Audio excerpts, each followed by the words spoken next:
In our Spotlight on Business report tonight, New Jersey appears to be pressing pause on its offshore wind industry. The state's Board of Public Utilities canceled the bid for a fourth wind project, citing changing policy and added pressure from the Trump administration. The move comes days after Shell pulled its stake in the state's only wind project to receive federal approval. Ted Goldberg spoke to New Jersey lawmakers and advocates who have fought for years to build the industry about whether it has a future in the Garden State. Offshore wind in New Jersey has had a rough few weeks, and advocates aren't surprised to hear that the Board of Public Utilities won't be awarding any projects for a fourth solicitation in the Atlantic Ocean. It just wouldn't make sense as we continue to develop offshore wind in the most responsible way for New Jersey to make that kind of award right now. The wind is still there, and we're ignoring it. State Senator John Verzicelli says President Trump's executive orders are constitutional, but short-sighted. The president's declared a domestic energy emergency and at the same time canceled significant potential for generation. Those two don't make sense. Trump's executive orders put a pause on new federal permits, which are needed because the windmills would be in federal waters.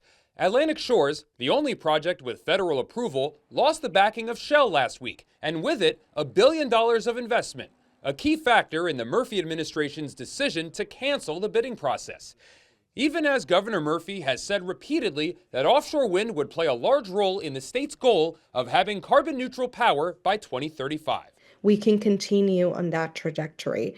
100% clean electricity by 2035 is not just offshore wind, it's solar. Technically, nuclear power is green energy since it has low carbon emissions, and nuclear makes up more than 40% of the state's electricity production.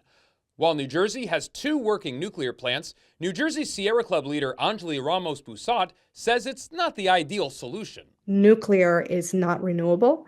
It takes a lot of water consumption, energy consumption to actually generate the decommissioning of Oyster Creek. What are we going to do with that waste? There's legal battles because no one wants it. Environmentalists and the business community were hopeful that offshore wind could provide thousands of jobs in South Jersey. The wind port in Lower Alloways Creek will now be used for something else. The wind companies that have come in and really own the space, all of which are chamber members, and we've been so supportive of, have been working with our institutions of higher education across South Jersey to create technical programs to assure that we have the skilled workforce that was needed. The state's Economic Development Authority says alternative uses would salvage some jobs in South Jersey. That port is a premier location. Anything that manufactures large products that wants to import, export, this is going to be a good option for them. Congressman Jeff Van Drew has been one of the loudest voices against offshore wind, and he helped write the executive order that put a pause on it.